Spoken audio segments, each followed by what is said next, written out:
Okay, on to Epoch III, our grand finale, so to speak, in the class. Epoch III covers from the end of the Second World War until current day, and I just want to make a few introductory comments, as I have before, as I did with Epoch II, regarding what we're going to be covering, what the basic trends are, what we want to look for, and give some comment as to how the class is going right now, and maybe a little bit of discussion about what's going to happen in the second essay. Okay, so as I said, Epoch III starts at the end of World War II. And we have two major trends that we're going to look at, two major factors. The first of them is that to an unprecedented level, something we haven't seen before in U.S. history, okay? Foreign policy will no longer take a back seat. Foreign policy, in fact, will be the lead element of Epoch III. That's why Essay 2 is about indications that the American empire that we've seen built through the first two epochs begins to decline a little bit, begins to suffer some setbacks. And so we'll go over those in detail as we go through the remaining weeks. The remainder of the semester is devoted to Epoch III. That'll be weeks 10 through actually week 16, which is finals week, although that'll be a relatively light week. Now, what we are thinking about here in terms of the foreign policy is, as I suggested at the end of Epoch II, by really 1943, the closing days of the Second World War, it becomes apparent to everyone that Germany and Japan will be defeated, and that the United States and the Soviet Union are going to emerge from the war as the two primary players. Okay, these are two diametrically opposed forces.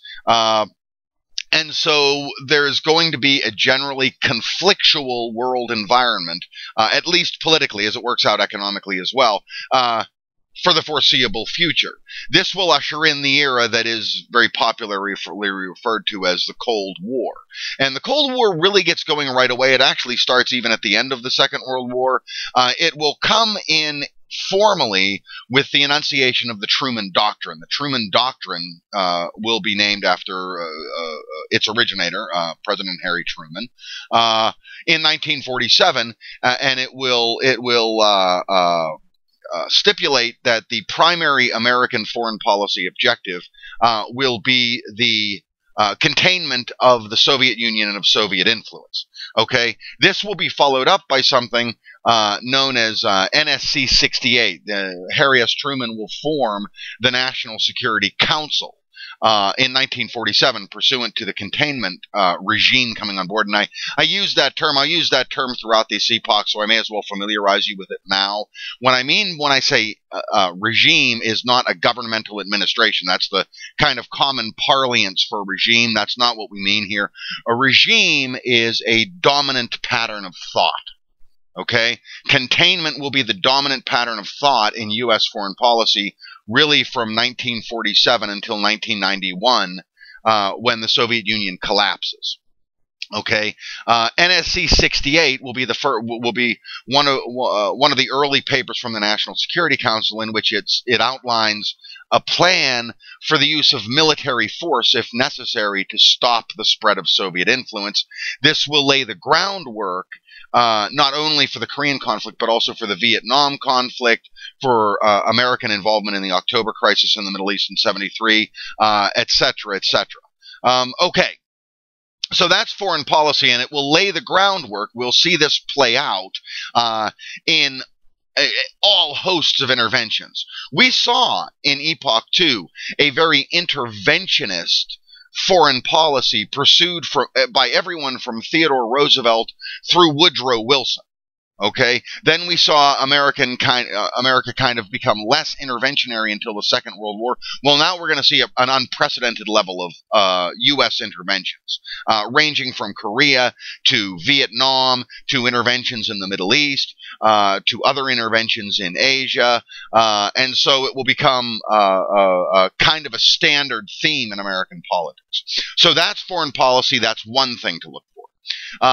The other thing to look for is a trend which really falls under the general category of theoretical economics. Okay? Now, bear with me here a minute. Here's the problem. When when the Second World War ends, Truman faces a dilemma. He faces the same dilemma that the United States faced after the First World War. Okay? Now, simply put, during the First World War, the United States ratcheted up production to support the Allied cause. Okay, this was actually prior to American involvement, but they ratcheted up production. They did so by leveraging themselves. They borrowed money from banks, they increased the supply of money, etc., etc. Okay, they ratcheted up production. Then, after the war, demand falls. Okay, and as a result, they're left with all this unused productive capacity. This is exacerbated by the fact that now you have about 4 million U.S. servicemen, 2 million of whom served in the trenches, coming home from overseas who now need jobs. And so this combination will be ripe for triggering a recession. Okay, well, as much as they ratcheted up production during the First World War, and as much as spending increased during the First World War, it's going to be mushroomed by the amount that production expanded and by the amount that they financed for World War II. Okay? So Truman is facing this same problem. Because after the Second World War, like after the First World War, you're going to have a decline in production, unless it's compensated by something. Okay, you're going to have a decline in production. You're going to have a lot of unused capacity. You're going to be over leveraged. Okay, you've financed the war, which means you've massively increased and gone into deficit spending, and so you've increased the supply of money. And so unless you're very careful, this is going to trigger a post-war recession. This is a fairly typical thing. And so early on, Truman is going to get into a kind of running political battle with the Federal Reserve. What the Federal Reserve wants to do after the Second World War is gradually, over a period of 3 years, ratchet down the supply of money in the economy. Okay? You have production over here dropping after the Second World War. Well, you've got to ratchet the supply of money down, okay, to meet the supply of goods and services to avoid an inflationary pressure. Okay, if you sit there with way too much money and not enough production, you're going to have inflation. Okay, Truman doesn't like this idea. It's theoretically feasible. It makes perfect sense. To some degree, that's what the banking system without any central control did after the Civil War. Okay, it makes a certain amount of sense. The problem is that it is, by its very nature, contractionary. In other words, that means a contraction of the American economy. Truman's idea is different. Instead of raining down the supply of money, let's try to create production. Let's try to keep up production levels. Well, how are you going to do that? You don't have Nazis and Japanese to fight anymore. Okay? Truman is going to do something that is very theoretical. Okay? He launches a hypothesis is what he does. Let's rejoin real briefly here in this introduction the work of John Maynard Keynes. Now let's go over Keynes again. What was Keynes's idea? Keynes's idea is when the economy grows, hits its peak, and then starts into a recession. When it hits into a recession, there's no automatic mechanism in the economy to trigger it back into the growth part of the business cycle. And so some government intervention is going to be necessary. And the prescription that Keynes gives is you cut taxes. And when you cut taxes, that increases people's disposable income. They will then go and spend more money. That will drive demand up. Okay? Simultaneously, you'll increase government spending. This was the nature of Franklin Roosevelt. This was the New Deal. Okay? You'll increase government spending. That, too, will ratchet up demand. That will pull you out of that recessionary cycle and back into growth. That's Keynes's idea in a nutshell. Okay, now granted, it's going to leave you, and Keynes understands this, it's going to leave you with a deficit, but later on you'll pay for that deficit. Once the growth cycle comes back up and you near the peak, you can pay for that deficit by either increasing taxes or cutting government spending, etc. Okay, simple enough idea, and we went over it at great length during the discussions, during lectures on the Great Depression. Okay, Truman's going to do something different, and it will become a recurring theme for the remainder of our course, for the remainder of American history, from really the late 1940s to modern day. Instead of using Keynesian economics to correct for a recession and trigger that growth cycle again, he's going to try to use it to prevent a recession, to stop a recession from ever happening. And this embroils us in a very vigorous and exciting and interesting economics debate. Okay? There are those who believe, mostly of the Keynesian bent, that a recession need never happen. You can prevent it by keeping taxes low and by increasing government spending. You can continually stimulate the economy and prevent a recession from ever happening. Now, the problem with this is over the long period of time in doing that, you're going to end up with a massive deficit. Currently, the deficit of the United States is in the neighborhood of $17.5 trillion. That's a difficult amount of money to even imagine, okay? And so now we're starting to see the effects of this in the long run. Keynes's model, Keynes did not envision attempting to use his model to prevent a recession. Now, there are from the monetarists' bent, okay, traditional orthodox economics theory says that the business cycle is a natural process of any economy. It growth, you hit the peak, then you drop down into a recession, into the trough, comes back up. That recession is a necessary part of the business cycle. It's going to cool down the economy, okay?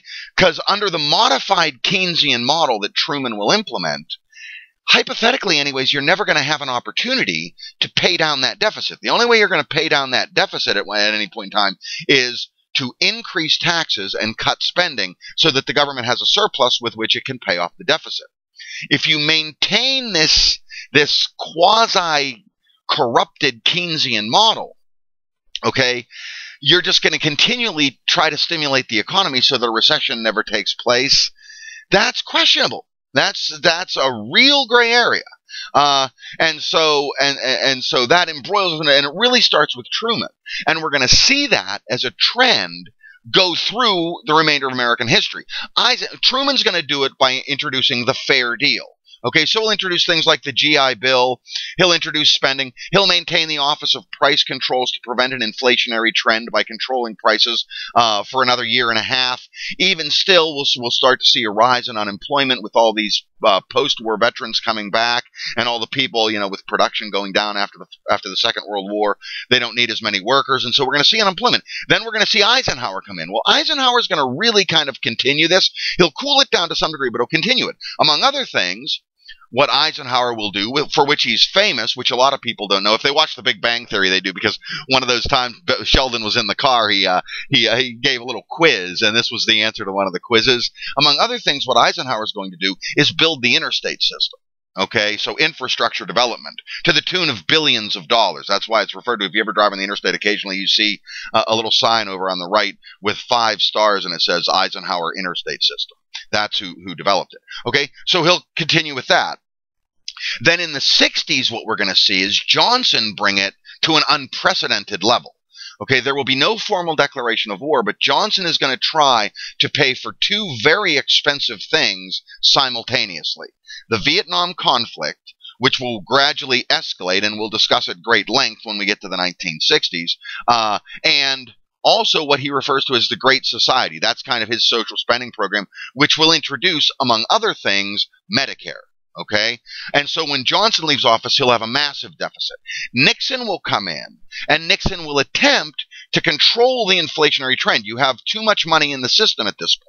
Okay? So Nixon's going to try to control that inflationary trend with price controls, which is it's a temporary fix at best, Dick.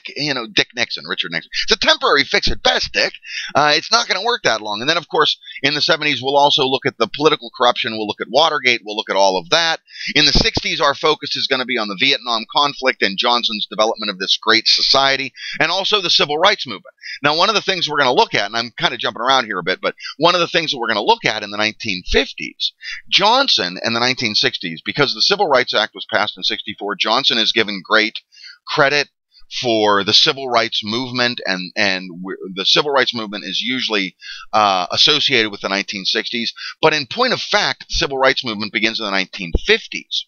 Okay, with Brown v. Board of Education, and we'll deal with that in great detail. But among other things, Eisenhower will actually call out the 82nd Airborne Division to escort black children into white schools. Okay, so Eisenhower never gets credit for his work in civil rights. Okay, and so this trend, what I'm dealing with, though, what I got kind of sidetracked on, is that what I'm dealing with is this trend of attempting to use Keynesian economics to prevent a recession. Okay, and of course it won't work. By the end of the 70s, and we'll look at the 70s will be a very turbulent period for the United States for a number of different reasons that we'll go into detail when we deal with the lecture on the 1970s. Then we'll have the Reagan administration, the Clinton administration. Clinton's about the only one that won't engage in this quasi-Keynesian model. And that's, I sit there in the morning out on my back porch. My back porch is out that way. I sit on my back porch and I think about these things. I think about how classes work, and I think about economics. I think about all these things. And it started to occur to me that maybe my objection to Keynes really isn't to Keynes. Okay? His model is theoretically feasible enough. Maybe my objection is to this corrupted version of Keynes. Okay? Where you try to prevent a recession from ever happening. But I don't know. That's for later on. That's for me to debate with myself. And probably as we go through the remainder of this semester, I'll engage you in that debate, which can be a frightening thing when you become engaged in a debate that I'm having with myself. But at any rate, okay. And so that's going to carry us through there.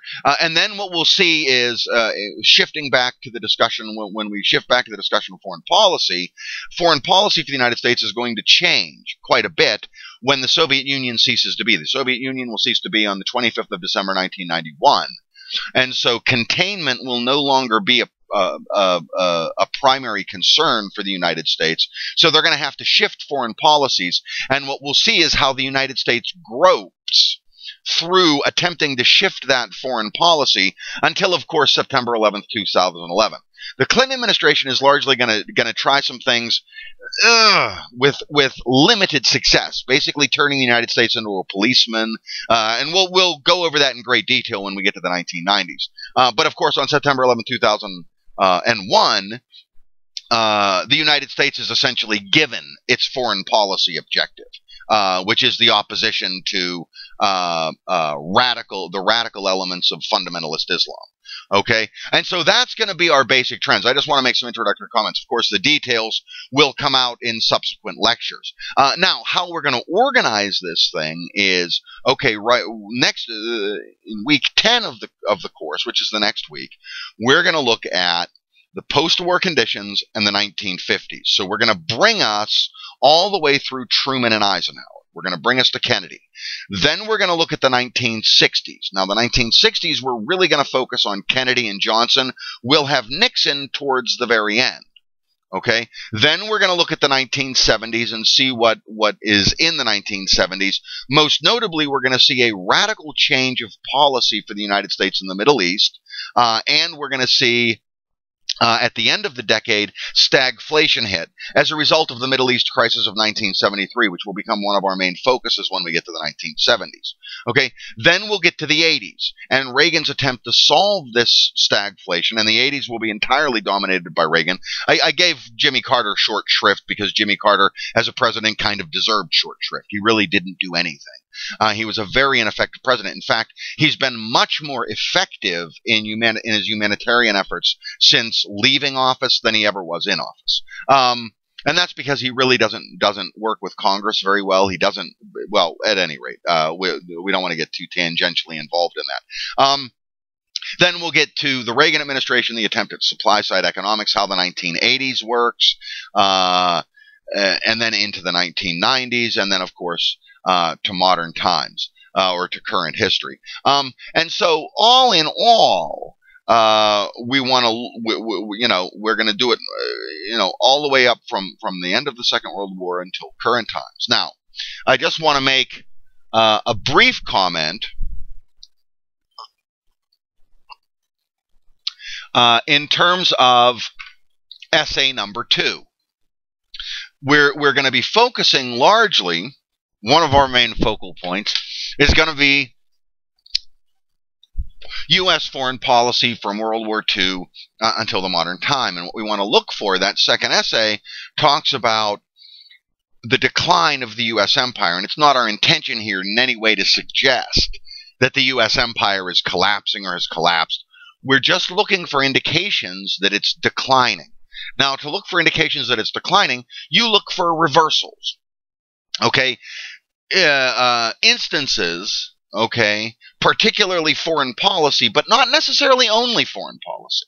Okay, the domestic situation also has something to do with the empire. What we saw when the U.S. empire developed in the early 20th century, especially, was we saw an economic boom. We saw foreign policy successes. Well, what we're going to see now is some foreign policy reversals, and we're going to see some economic reversals as well. All of that plays into this decline of the empire. Okay, so what we're looking for is indications where the United States doesn't achieve its objectives in foreign policy and suffers economic reversals. Okay, almost simultaneously, and especially if we can line up a kind of a cause and effect relationship among them.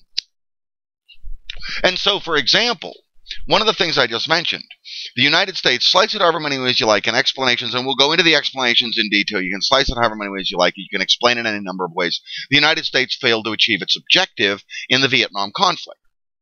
Okay, well, immediately following that, we see the economic effects of that. Okay, which is why Nixon clamps on price controls. Then we see the 1973 conflict, the October crisis, and the economic aftermath of that. And so, one by one, we're going to see a kind of a continuum, if you will, of U.S. reversals. Now, that's not to say that they don't also have their successes, the United States.